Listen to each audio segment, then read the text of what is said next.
me to do my intro.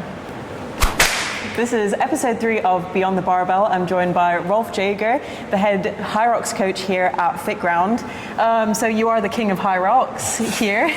you do all the programming. Is it a rewarding job seeing all your clients come in and improve with your programming, working towards High Rocks? Yeah, it's rewarding. It's good to see people who think they can't do it and then they finish it, and then usually they do better than what they expect they're going to do, which is a nice feeling. Obviously you have a sporting background, you're a natural kind of sportsman, you're in running, cycling, but how were you kind of like locking into High Rocks? I definitely was not always into High Rock style training. I used to swim growing up, and then once I quit that, I kind of went through the general cycle of what boys do their high school sport, then go to the gym, and then I focused 3 or 4 years of getting really strong. So before I actually was quite strong. I know a lot of people don't think I am anymore, but I spent a few years trying to get like a really heavy back squat for no reason, but the goal was to like squat 200, managed to get that. Then there's not really any competitions for just squatting, so I shifted to Spartan. You're kind of limited there. Yeah, yeah, and I didn't want to get too big, so once you get to 200, the only way to go heavier is to get bigger, and I didn't really want to do that. So got into Spartan races. I was really bad at that, and I don't like being bad at stuff, so kind of focused in on running. And then, yeah, just that cycle led down to High Rocks. So I went to Spartan, triathlon, and then High Rocks came up, and it was kind of a good mix of running and lifting. Do you think that it's a good challenge for you? Obviously it's the same race, it's the same program every single time, but is it something that you can work towards improving your time every single time? Yeah, I like it. I don't want it to change, because then I can compare my time to the last one. If it keeps changing, it becomes difficult. Because that's been a big conversation, people wanting to change the programming of High Rocks and kind of make it more CrossFit-y. Well, then do CrossFit. Do you think that it's more accessible to the general public? Obviously, people love CrossFit because it's challenging, but not everyone can go to the CrossFit Games, whereas anyone can go and do a High Rocks. Yeah, 50-50. I think like CrossFit at the, how do you say, at like the entry level is pretty open for everyone. I don't think you need to do muscle ups and everything to be doing CrossFit. But yeah, to compete, High Rocks is way more accessible than CrossFit. To compete in CrossFit, yeah, you need to be able to do all the skills, which a lot of people don't want to do handstand walks and whatnot. That's fair enough, isn't it? Yeah. You've been to the High Rocks World Championships how many times now? Twice. Twice. And how was your experience there? Yeah, it's it will give you an indication where you really are compared to the world. You can win a race here and you can feel pretty good, and then you'll realize that it's a bit more competitive out there. Did that happen to you? Were you like severely humbled? Yes.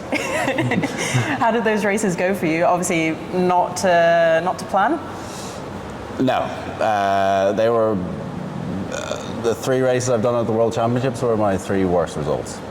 Interesting. Yeah. Were you expecting that, or were you expecting kind of you kind of on like the bigger stage to like do better than your qualifying races? It's funny, like all my qualifying races I didn't really specifically train for and did quite well.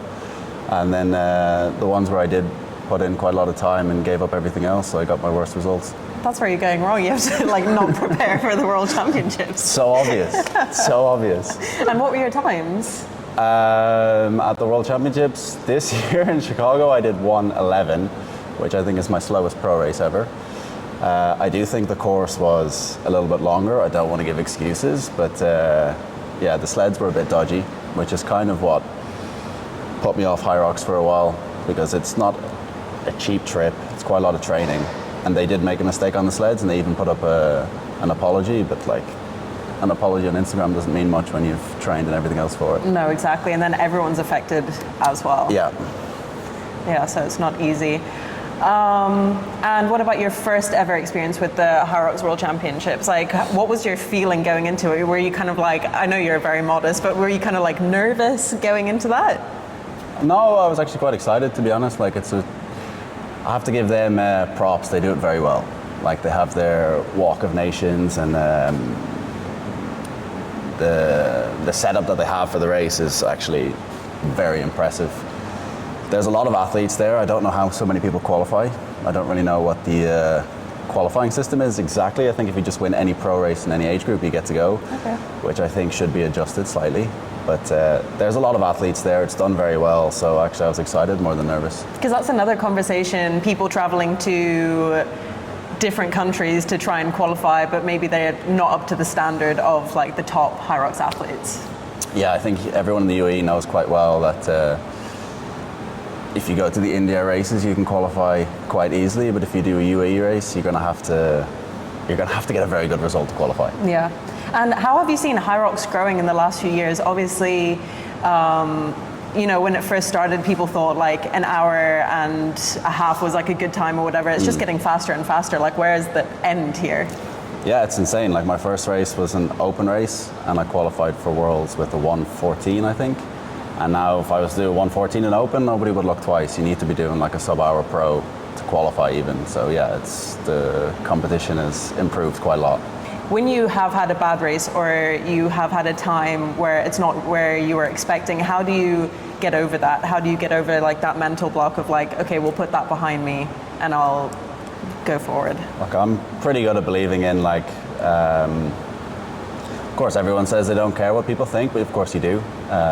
If you get a bad time, you're going to be upset that people are going to think that you're losing fitness or you're not competitive anymore, but I'm like a strong believer in if you have 20 bad races, you just need one really good one and then people will go like, oh shit, this guy still means business. So even if I have 10 bad races, I don't really care. It's like the next one I'll make sure it's good and then people can watch out again. Do you think that Hyrox is a growing sport internationally, or do you see it as being a trend? No, I see it getting bigger again actually. Like I was in CrossFit a little bit when it was blowing up, but I didn't see it grow at this rate. Like this seems to be growing in a much bigger and faster rate, I think especially with social media, but yeah, I see it just getting bigger, even potentially being an Olympic sport one day. Oh, interesting. Would you try to compete for Ireland in Hyrox if you could in the Olympics? I would love to, but yeah, Ireland's not the easiest country to be competing for. We got quite a lot of elite 15s up there. And we have a Hyrox race actually coming up here in July. I don't think the day has been set yet. No. But are you looking forward to that? Yeah. Are you doing any specific training, or are you just going to wing it as usual, as you said? No, I'll lock in a bit for that one. Okay. Are you working towards any specific time? I am. What would that be? I'm not going to say. Oh, you don't want to jinx it? No. Okay, fair enough, fair enough. Do you think you're going to get it? Yeah. Do you think you're going to qualify for Worlds again? Yeah. Do you think that there's anyone in the UAE who could be on your competitive level in the men's? There's a couple of guys who are a good few steps ahead of me, but I haven't raced in a year and I've been training quite a lot. I don't compete that much, but in the shadows I've been training. No, sometimes it's better to keep things under wraps so your competitors aren't kind of seeing how fit you really are. Exactly. That's good. Yeah. Running as well, you competed in the Abu Dhabi. Can you compete in a marathon? But you completed you can compete. Nobody ever really wins, but you can compete, yeah. So you ran the Abu Dhabi marathon. Is that something you just like, again, you just put your shoes on and you went out the door, or were you preparing for that? No, I did not prepare for that at all. I've done all the editions, so I'm kind of just trying to get like the first 10 editions done, and then I probably won't do a marathon again. So I've got 3 left, and then I'm retiring from marathon running. Really? Yeah. You are getting a bit old. I am, yeah. I'm getting old now. Have you ever done the Ironman? I have done a off-brand Ironman, so it's the same distance, but it was what they call an extreme one. So it was an off-road bike, well, half off-road, half on-road, and then the run was in the mountains. So yeah, it's the same distance, but it was off-brand. What's the formula to being a good athlete? Mindset. I feel like, yeah, you need to be like quite aggressive with your mindset, especially when you're competing. Yeah, I think like physical ability, everybody has it, but just the mindset, maybe not everybody has it. Do you think that kind of makes the difference between a good athlete and a great athlete? Yeah, 100%. And do you ever get nervous jitters like before any competition. I competed yesterday, and I was saying to one of my friends, I was like, literally, I wish I could get rid of this feeling like before the timer is about to go off. Like, do you have that feeling? Yeah, of course. Especially if it's like a big competition, I'll be really nervous. But once it starts, then yeah, the mindset switches, and then the nerves go, and it gets quite aggressive. Yeah. Do you just put your head down and grind then? Yeah. How do you get out of the pain cave? It's like kind of 50-50 with me. Like some days, yeah, I give up. So I'll just get like, once you get to that pain cave threshold, I'll be like, oh fuck this, gonna be arse today, which I do quite a lot, which I need to work on. Or it could be a day where you get to the pain cave and I'm like, look, fuck yeah, let's go, I love this. Yeah. One of your Hyrox World Championship races, you brought your brother to come and support you. How was that? Yeah, it was interesting. He's my family's very competitive, and my brother plays rugby at quite a high level, so he's from a very performance-driven, sports-driven crowd, and Hyrox is still like kind of like an underground sport. So I think he had an interesting take on the whole thing. Yeah, he didn't quite understand what was going on. Because obviously you can't win the race on the skis, so when he was seeing people were off the ski before me, he was panicking quite a bit, but there was still an hour to go. What are your favourite stations in Hyrox? My favourite stations? None, I hate them all. You don't like any of them? Thrower, because I can sit. Okay. It's a bit of a rest. Resting. Yeah. And your one that you wish you could take out of the race completely? Burpees. Yeah, I feel like that would be everyone's answer. Burpee broad jumps is the worst. I'm too tall and lanky and awkward. What advice would you give to someone coming into a Hyrox class kind of with a good fitness base but working towards getting their first race? They want to do it, or do they want to be competitive? Because it's a different answer. Give me an answer for both. Give me just an everyday athlete and a competitor. Like an everyday athlete, I would say just go out and enjoy it, because it is a fun environment. Probably do it as a doubles if it's your first one and you're not quite at the fitness where you want to be, because then you can share most of the load. And then if you want to be competitive, it would be a similar answer, but just to like pay more attention to what's going on and see what everybody else is doing. Try to get a feel for all the stations, and the pacing is a big one. And yeah, just be a bit more aware of what's going on. Do you think that obviously there's also a lot of issues like in the race itself when there's not much room in the running track, and there is a fast lane, but some people go on the fast lane, and like the running can be a bit messy. Yeah, it's a bit chaotic. As we've seen in the World Championships as well, like there was pushing and shoving. Yeah. Do you think that could be improved? Maybe different start times, or? I mean, at the end of the day, it is a money-making machine, so the more people who sign up, the better it is for them, which I understand. But yeah, it should be separate heats for pros. I mean, there is separate heats, but there's still open races on the course when the pros go, which can be difficult. And also, like with the qualifying process for the Elite 15, you need to get like 3 races at a certain time at any race, but then some courses are a little bit longer than others, some are shorter than others, so yeah, they need to work on that slightly. What do you mean by some are shorter and some are longer? Does that mean in the rock zone?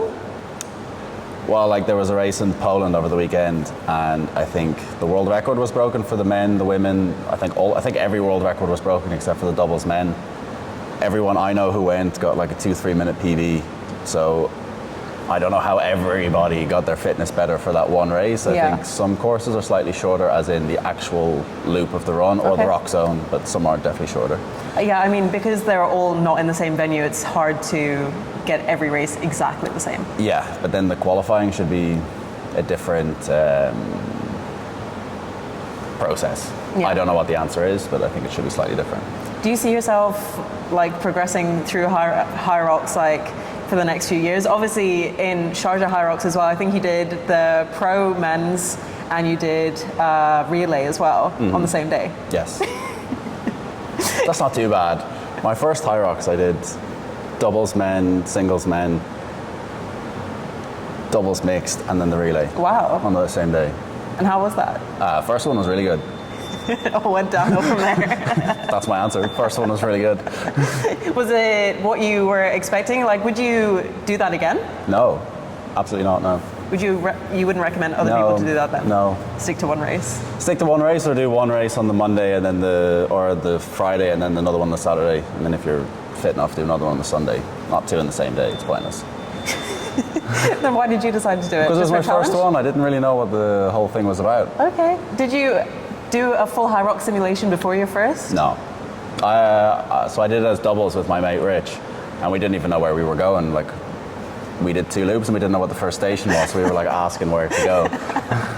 That wasn't the race where you were wearing budgie smugglers, was it? No, that was World Championships. What was the idea behind that? Oh, I wish I could give you the answer to that. Just showed up on the day and Rich came out with these budgie smugglers and he's like, this is the uniform, and I was like, okay. Did you get quite a lot of attention that day? Not the attention we were looking for. The opposite of what we were looking for. And do you do full high rock simulations regularly, or do you only do a full high rocks on the race day? Only on the race day. I don't think I've ever done a full one by myself. Do you think that it's important to have a level of all kind of fitness, like in weightlifting, and kind of like a base like you would in CrossFit, or do you think it's mostly cardio for high rocks? No, I don't think you need to be that strong at all for high rocks. I would say most of the guys competing, especially in the UE, are too strong. Not that I'm an expert, but I feel like I've spent way too much time doing weights and getting stronger when I absolutely don't need to. I could be spending time focusing on threshold work and VO2 work. And now that High Rocks is coming up in July, you're going to be drilling the members here at Fitground, I imagine. Yeah. What do you have in store for us? Running and more running. More running? Oh, so clever, Shamila. Do you have any nightmare High Rock stories where you were like, oh my God, I can't believe this is happening? Not to me personally, but it's not really, I guess it's an answer, but it's not the one you're going to expect. But we saw someone have a heart attack just before we started the race. And he was having like a full-on seizure and stuff. And then, I was doing doubles with Rich, and it was kind of like, let's just not look there. Go That's into awful. the race. Yeah. Where was that? That was in France, in Nice. Oh my God. At least it didn't happen in the race. No, he just finished. Oh, he just finished. And then he had one, and we were just about to start. That's great for your first ever High Rocks race. No, that wasn't the first one. That was at World Championships. Okay. Yeah. Oh my gosh. Yeah. That's terrifying. Yeah, it was a bit. It's not really the motivation you want just before you start. No, exactly. So thank you so much once again for joining me on the 3rd episode of Beyond the Barbell. And with all of my guests, I end with the question, what is the best advice you've ever been given? I don't know if this is the best advice, but especially after the story I just gave you, but I guess it's true. My dad always says, like, when I race, he's like, if you feel like you're going to faint, just keep going. If you faint, somebody will save you before you die.